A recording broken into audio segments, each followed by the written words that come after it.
Facebook, Nigerian for PH, and we're live on YouTube, Nigerian for PH, and we're also live or active on X, Nigerian for PH. I am Kala Dakurubatibu, and this is Hard Facts, and it's time for us to look at some of the hard facts concerning certain issues relating to the troubles at the Rivers State House of Assembly.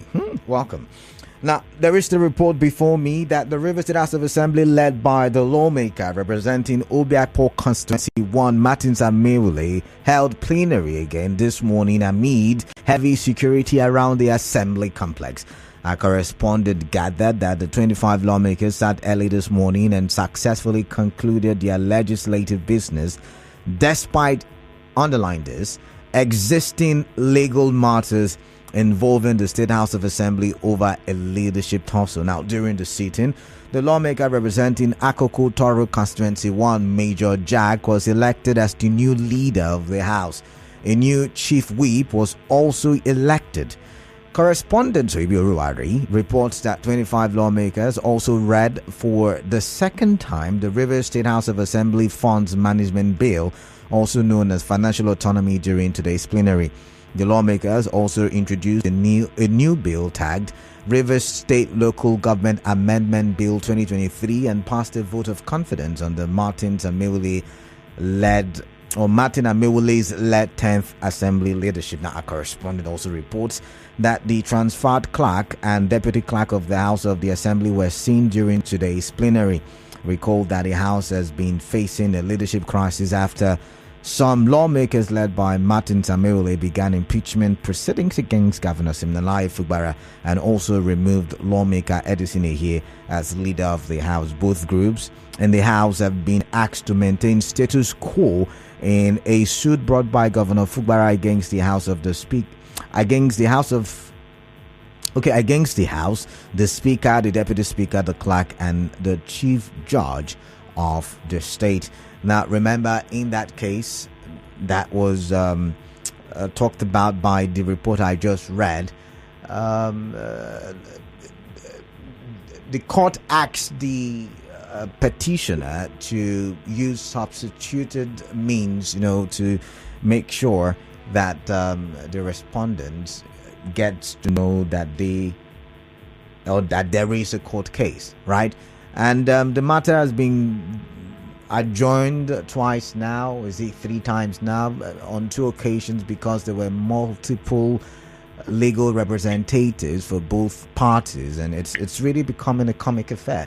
But I've got on the phone, or via the phone, a professor of law at Rivers State University. You know him as a familiar voice here on our show. I'm talking about Barrister Ritchard Nwokocha. Greetings to you. Welcome on the show. Thank you, Colonel. Now, the very first question many Rivers people are struggling to answer is the sitting, the plenary done by the Martin Amaewhule faction. Allow me to use that word, even though some would argue he has a majority, so it should not be the faction. It should be said that it's the real house. But, given the situation that there is a court order, say, maintain status quo, does this amount to a breach? Does this amount to insubordination? Or how do you people put it in legal terms? Does this amount to disobeying court orders?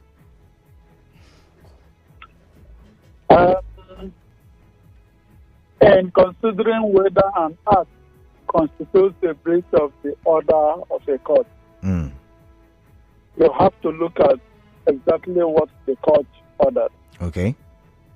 There is a dispute between the parties which was before the court. And in the court, simplicity makes the order maintain status quo.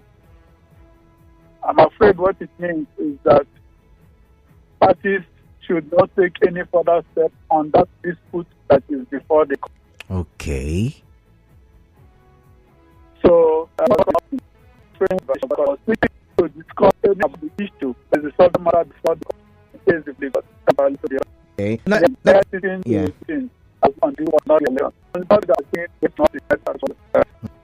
I go as I've mentioned, the governor of the state to defend their enemies, rocks and representatives from initiating, continuing, or proceeding with the process of removal of the claimant from office as the governor of Rivers State, or however interfering with and or preventing the claimant from carrying out the duty of rescinding about other issues. But I will get to that determination. But now let's come back to what is on ground. Before now, you said, and I don't know if you remember, that certain things were not done appropriately in certain decisions that were taken. For instance, the suspension of the majority leader. You talked about also, Edison Eye saying he's the speaker now. You said the proceedings, it had to be in the assembly complex and the required number to form a quorum. Now, looking at the situation now, they have a new majority leader. Can you just change majority leader like that? Choosing of house officers is business of the house. Okay. So, if the house validly sits and validity occurs where they sit after a proper convening of the house and the form quorum, when that takes place, the house can transact any normal business of the house. So, I think choosing of officers of the house will be a regular business the house can transact on. And just as you observe, the house is fractionalized. It does not matter the number. This is not the first time. In fact, this is actually a repeat of the last time. Last time it was also about 4 or 5 people that was in one faction, while the rest of the house, 27 or thereabouts of them, were in one of the other factions. So the house is factionalized. There are disputes and cases in court and all that. But once there is no order asking the house not to sit, I am afraid that the two factions will continue to sit. Okay. But let's look at the suspension. Does the house have a right? I mean, because these people are elected by Rivers people. They're representatives of people in certain constituencies. Does anybody or does the House itself have the right to suspend someone elected into office in that House of Assembly? That sounds like constitutional matters, but the House has house rules with which it works. Okay. I doubt that the House can prevent a constituency from being present in the House, but in those their internal disciplinary matters, they may be able to do some of those things in-house. But as I said, it needs to be challenged, and we get the view of the court. You can remove somebody from an office into which you elected him in the setting up the house. You elected him as a house officer, you can do that, but suspending him from the assembly as an internal measure is one which I'm sure may open up room for the courts to intervene. All right. Now, going back to the case, I think I've found the case now. The case at the Federal High Court, the judge is Justice Fubi Ayua. In that case, the member representing Awode East State Constituency 2, Edison Eye, is praying for the court to restrain Martins Amaewhule from parading himself as the speaker and presiding over the activities of the House. Now, in that case, that is where the Justice Fubi Ayua said maintain status quo. So what will maintain status quo mean in this situation? It means no further steps should be taken on the issue that is brought before the House. If part of the prayer is for stopping a person from parading himself, that is a decision that will be reached by the court at the end of the hearing of the case. However, a thing of interest is that if in that case, and I think that's what it is, the claimant claims to be the speaker or says he is the speaker. So if the court makes an order saying maintain status quo, it means you are maintaining the status quo before the court, the status quo between the parties at the time that they came to court. So that status quo is Edison a year as speaker because he is claiming to be speaker. Speaker, he filed his suit as speaker, yes. So that may leave a room for the court to intervene or give him opportunity to raise the issue before the court and for the court to make pronouncements. So now that the Martins Amaewhule side of the divide has now held plenary today, does that translate to disobedience of court order? Is that some sort of disobedience? It depends on how you look at it. If you look at it from the point of view that the party before the court says is the speaker, and the court is making that order between the speaker before the court and the defendant, then it could amount to violation of the order of the court. If that is the situation, it will amount to a disobedience of the order of the court, and that will leave room for the other party to approach that court for necessary actions or necessary steps, initiate necessary steps for contempt. Interesting. So, does that also mean that everything done under contempt of court orders can be termed illegal, can be termed as null and void, including who has now emerged as majority leader? Where there is an order of court, specific order, and that court is disobeyed and the thing is done in disobedience of that order of court, both the thing done is illegal, is done without competence, and so will not have the legal value that should ordinarily attach to it. So yes, all these parties transacted if the order of the court was to the effect that parties should maintain status quo with here this as speaker and the other party as defendant and defendant in the suit, not speaker, then doing anything contrary to the order of the court will have the legal consequence of nullification of that which has been done. But because I'm looking at it again, I'm looking at the report.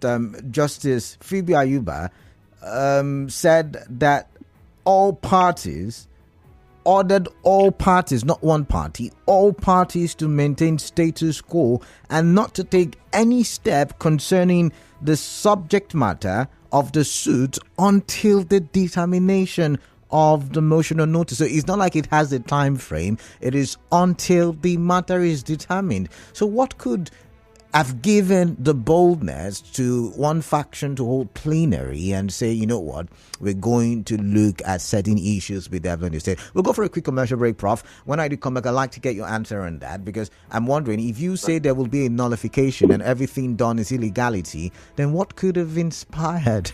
I understand we play politics a lot in Rivers State, but this has left a lot of Rivers people in confusion, and we would like to hear your thoughts on this very issue. All right, a quick commercial break. When we do come back, we talk some more, please.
All right.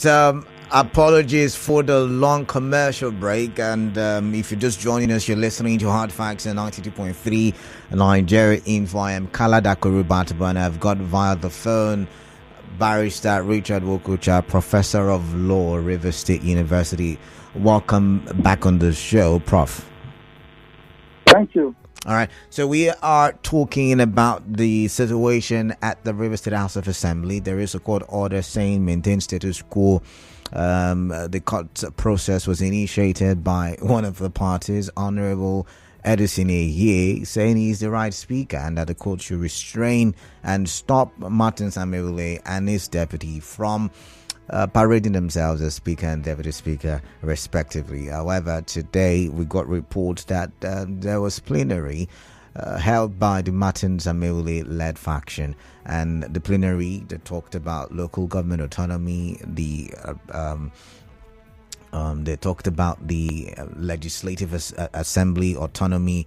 They also came up with a new majority leader in the person of Major Jack, Honorable Major Jack, and we're looking at the legality and the illegality of things and what the consequences will be for the actions that have been taken. All right, so I was asking the question, Prof, before we went on that long break, that now that you have said that it is nullity, it is illegality, what will be, before we even get to be what the court will, give as consequence, or what normally is the consequence for contempt of court, the question I want to ask is, what do you think is emboldened or has emboldened this move by the Martin Amaewhule-led faction, given that the court is clear on this? What's your take? But you can hardly talk about what may have informed the person's action. Perhaps the possibility is their interpretation of the order. Okay. And as I said at the beginning, it is actions in relation to the dispute before the court that is stayed by a staying order. Mm. So if what we are talking about is not part of the issues before the court, for the court to determine, then it will not be affected. Mm. If a conduct does not relate to the issue of the order of the court. Mm. So it's very much, I think, if the issue is about the impeachment, then a sitting by a faction will not be a violation. But like Prof, I've said that there is another suit that has restrained, that is asking to restrain Martins from parading himself as the speaker. Oh yes, he said that in the Federal High Court. He said, yes. Now, if the order of the court was on the subject of his parading himself, then his continuing to do so will be a violation of the order of the court. If that is the focus of the suit or the main issue in the suit, and the court made an order for maintenance of status quo, what the court is asking to be maintained is the situation at the time the court was making the order, that the situation that led them to come before the court. So where there is a suit that is the issue and the court makes such order, you can say yes, there has been a violation. But it is incumbent on the other party to approach the court and to seek necessary orders of the court. Now, the question I was trying to ask when I talked about consequences, and I asked what could have emboldened one faction to go ahead and hold plenary, is because I'm wondering, this is not the first time. I'm looking at an article where the Edison faction had gone to court saying there is a contempt even before this plenary, because they had sat one time. I think the last time you and I talked, they had sat and they had talked about issues. And yes, again, we asked that question. So this is like the second time that this is happening. And could it be that they might have said, let's damn the consequences? What can the court do to disobeying factions?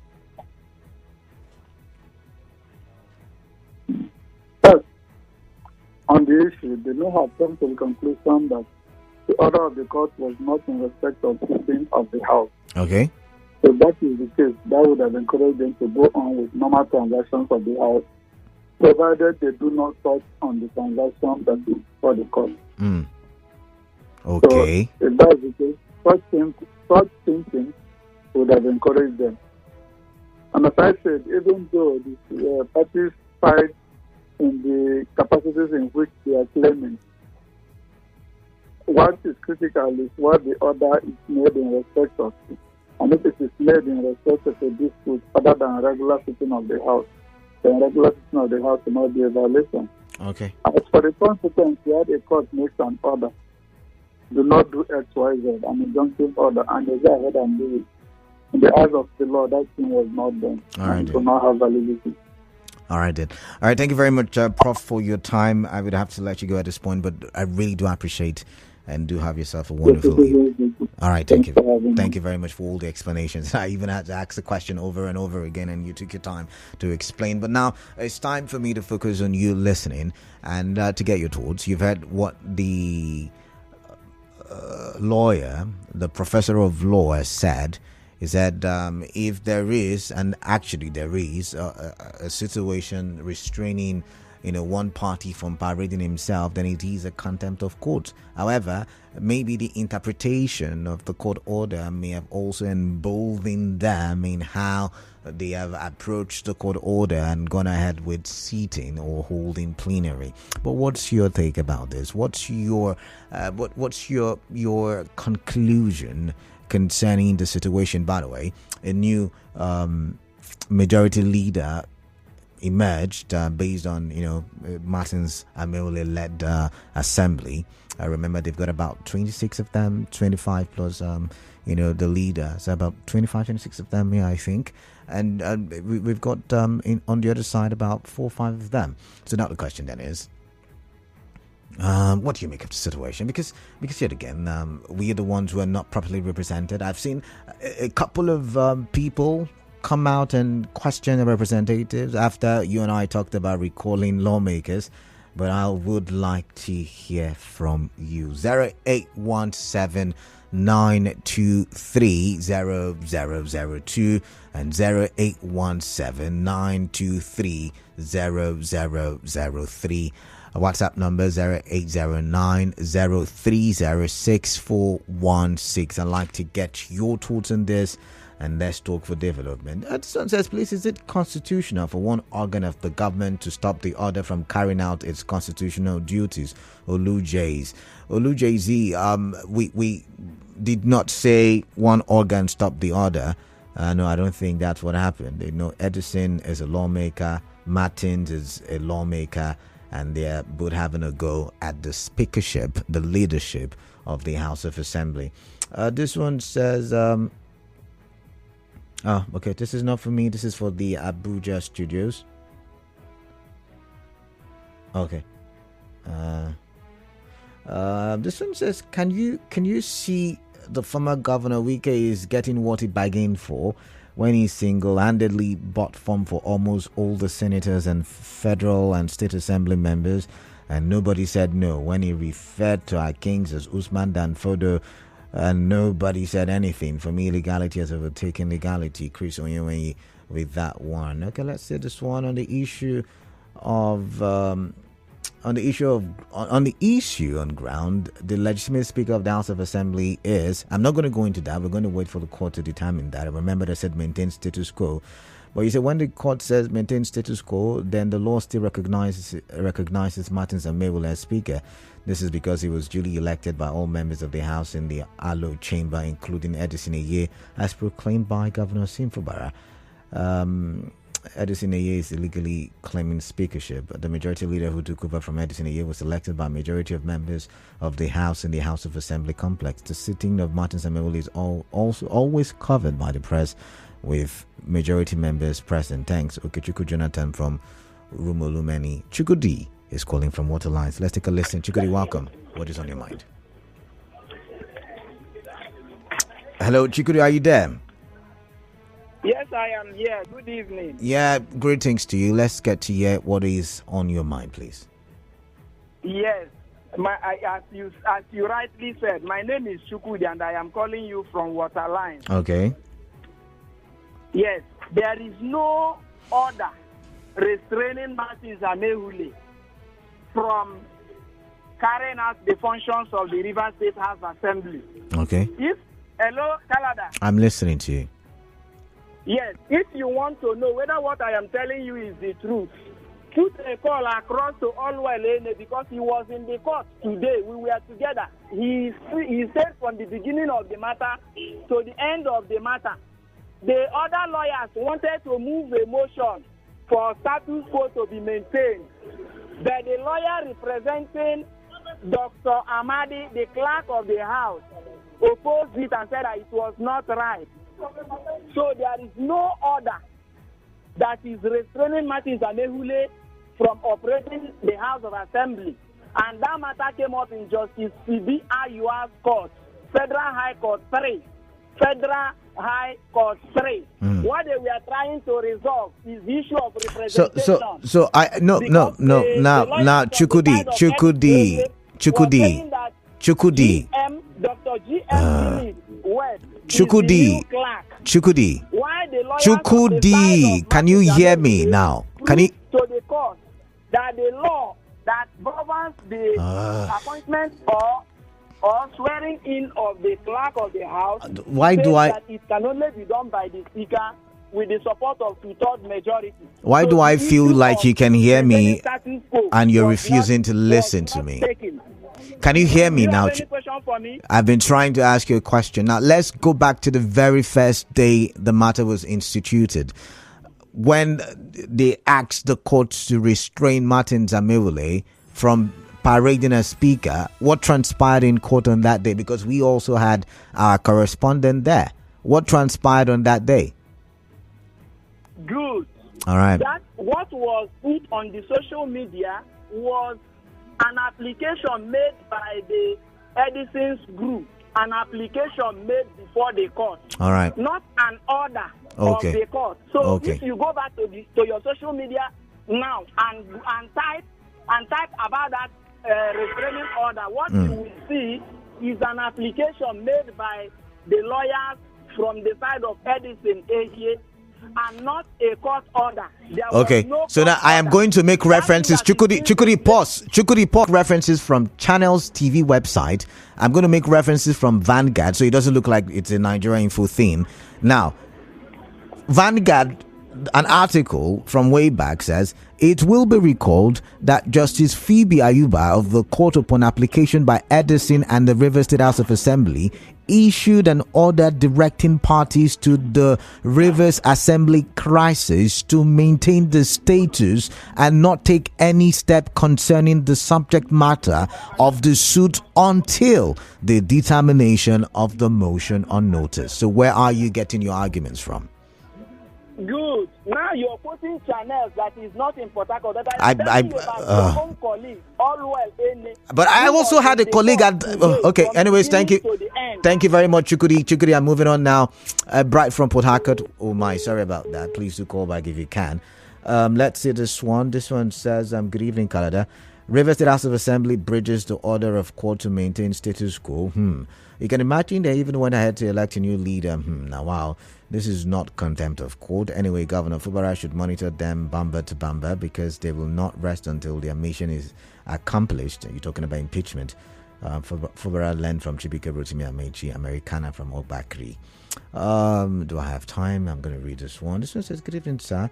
I am Kelvin. I think after the Martins Amaewhule-led faction started for the first time, Edison-led factions went to court to restrain Martin from parading himself as the speaker and taking necessary action of the House. The court gave an order for the two factions to maintain status quo, and still the Martins Amaewhule-led faction sat for the sit-ins. I think the Martins-led faction has violated the law, and so it should be dealt with and recognize Edison as the rightful speaker. Thanks. I've got Marshall from Old DRA. Marshall, welcome. What is on your mind? Please tell me. Hello. So I think we are people are either trying to be mischievous or intellectually indolent. No, let's not do that. If you look at that, let's not do that. What I mean is not putting in effort. I understand, but it still sounds rude. So let's leave it All right. Let me continue. Okay, go ahead. Now, if you look at that order, the order clearly says that the prayers of Edison Ehie were denied. Okay. Before it went on to say none of the parties should do anything to destroy the rest of the issue. Okay. Now, in this discussion, that statement hasn't been brought up, but the professor has been made to make if statements, Okay. assumption, All right. statements based on assumption. But clearly, that order said the prayers of Edison Ehie to not to recognize Martin Amaewhule as speaker is denied. So let us put that. When you say denied, what is the case in court again? When you say it's been denied, what is the case in court? What are they struggling for? Which of the cases? This one? This one. The case now, there are interim prayers that Edison made. One of them was that Martin Amaewhule should stop parading himself as speaker. Okay. Pending the determination of the suit. The suit hasn't been determined. So what is the suit? I thought the suit was to restrain him as parading speaker or as speaker. I thought that was the suit. Hasn't been given. Okay. The matter hasn't been concluded. You know what? Commercial break. Commercial break. We'll come back. Oh, there is no commercial break. What's happening? And I ended the call. Marshall, if you can hear me, please do call back. I like to hear from you. I like to continue that conversation. Now, because Marshall, I'm confused because what I know is the suit is that Edison has gone to say he is the rightful speaker and that the court should stop Martins and the other people from parading as leaders of the House of Assembly. Now, the question then is, if you say the prayers were denied, what prayers are you referring to? And which ways, let's go back to. Let's read something. Let's read this. This one says, the law is the law. The lawful speaker of the River State House of Assembly is Martins. Edison is the one parading to be a factional speaker. He just announced himself as the new speaker. Articles on the newspapers are not always true. So I P from Auda. I use the articles because we also brought the. I mean, you listen to our news, don't you? We had someone in court as well. Okay. Let's see this one. Asitoka from our 3. Why does it look like court pronouncements in Nigeria are too ambiguous to understand by our so-called learned colleagues? When a poor man contempts the court, he is treated like a criminal. But when politicians do the same, we play down on it as if there is no punishment attached to what is wrong with my country, Nigeria from Williams. All right. Let's see. Good evening, Canada. Court can stop an arm of government from functioning. Court can stop judicial arm or executive arm from functioning. You're asking. All right. 0817-923-0002 and 0817-923-0003. Let's get to hear what your thoughts are and let's talk for development. Let's take this call and let's see who is there. Once again, 0817-923-0002 and 0817-923-0003. What are your thoughts? Let's talk. Let's see. I've got some messages on Facebook, so I'm going to read them. Let's go to Facebook while I'm waiting. Eze Chinedu says, Kama is slow but sure. I know one person from Ijo who praised Wike for being an APC and PDP at the same time. I'm waiting for him to congratulate Wike for being in Abuja and also holding the governor on the ground. No sympathy to them at all. When they came for the Jews, you congratulated them. Now they came for you. There is no more Jews to fight for you. Marshall from Old Jarrow is back. Marshall, welcome. Sorry for letting you go at that time. I thought I had a commercial. But I was asking you, can you hear me? Very clearly. I was asking you, the suit before the court, before Justice Ayuba, is restraining Martin Amaewhule, the deputy Mawul, and the clerk and deputy clerk from, executing their office, right? So if that is the main case, then what prayers are you talking about that were denied? Educate me, please. All right. If you look at the list of orders given, which you are referring to, where you said the court said status quo should be maintained. If you look at the second order given, it said the prayers of Edison Ehie, all his prayers were denied. Because then it went on as the last thing there to say that the status quo should be maintained and no party should do anything to disrupt the rest of the matter. They were all these things. But you see, that's what I'm saying. And one of everything and inform people holistically. The prayers that were denied, some of them, I can mention one. Edison said he should be recognized as the Speaker of the House. He should. That prayer was denied. Exactly. All his prayers were denied. But no, what I'm trying to say, restraining is the main case. That's what I'm trying to tell you. Restraining Martins is the main issue on ground that would be determined by the court. I don't know if you get where I'm coming from. So that matter is all his prayers for interim injunctions were denied. So the court had not restrained him in the interim. That's on that level. On another level, constitutionally, the court can't stop the House of Assembly from functioning. Interesting. It's constitutional. Interesting. Then the third thing, Edison Ehie, nobody has seen anything about him as Speaker. We didn't see when he was sworn in. We've never seen him sit. We've never seen anything about him. You have an argument there. Of the media. You have an argument there. No, but there's no argument. It's purely a creation of the media. I say you have an argument there. Anywhere in heaven or earth or under the earth. So all right. It's more like comedy. All right, I've got to go now. It's time for the major news, but we'll continue after the major news and we'll talk some more. Do stay tuned.